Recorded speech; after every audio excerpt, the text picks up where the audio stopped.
নমস্কার, তনুশ্রী হোম কিচেনে সবাইকে স্বাগত। নারকেল ফুলুরি বড়া অনেকেই বানিয়ে থাকবে, তবে আজকে আমি কিভাবে তৈরি করি সেটা দেখে নেব। লাগবে মটর ডাল। এখানে আধ কাপ মটর ডালের সাথে 2 চামচ গোবিন্দভোগ চাল 8 ঘন্টা জলে ভিজিয়ে রাখতে হবে। তবে ডাল আর চাল কিন্তু খুব ভালো করে ধুয়ে নিতে হবে। 2-3 বার জল দিয়ে ভালো করে ধুয়ে নিয়ে তারপর পরিষ্কার জল দিয়ে 8 ঘন্টা ডাল চাল ভিজিয়ে রাখতে হবে। তারপর মিক্সিতে মিহি করে ডাল আর চালটা বেটে নিতে হবে।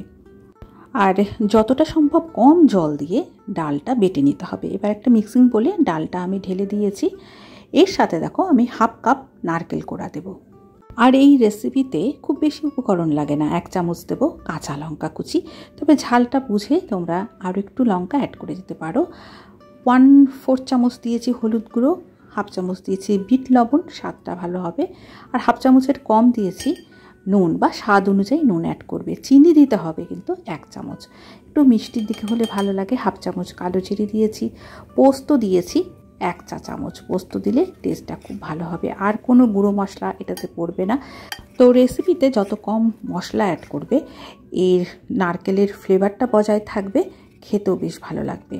চাইলে অল্প পেঁয়াজ কুচি মেশাতে পারো, তবে পেঁয়াজ কুচি ছাড়াও কিন্তু এটা খেতে বেশ ভালো হয়। ডাল আর নারকেলের ব্যাটার 2 মিনিট ভালো করে ফেটিয়ে নিয়ে এরপর সর্ষের তেলে গোল্ডেন ব্রাউন করে ভেজে নিতে হবে। প্রথমে সর্ষের তেল ভালো করে গরম করে নিতে হবে। তারপর ডালের মিশ্রণ থেকে অল্প অল্প করে মিশ্রণ নিয়ে তেলের মধ্যে ছোট ছোট ফুলুরির আকারে একটা একটা করে ছেড়ে দেবো। এক পিঠ হয়ে গেলে আর এক পিঠ উল্টে দেবো।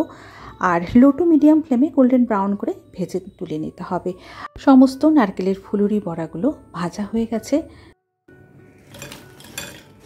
তৈরি হয়ে গেল ভীষণই টেস্টি মুচমুচে ক্রিসপি নারকেলি ফুলুরি বড়া। তো এই ডালের বড়া ডাল ভাতের পাতে অপূর্ব লাগবে, আর কিচ্ছু লাগবে না। ডাল ভাতের পাতে যদি এই বড়াটা থাকে তা দিয়েই কিন্তু খাওয়া একদম হয়ে যাবে। এছাড়া নিরামিষ দিনে বিকেলের দিকে টেস্টি ক্রিসপি কিছু যদি খেতে ইচ্ছা করে তো এই স্ন্যাক্স কিন্তু রাখতে পারো, চায়ের সাথে বেশ ভালো লাগবে। তো আজ এই পর্যন্ত, আবার চলে আসবো নতুন কোনো ফ্লেভার নিয়ে।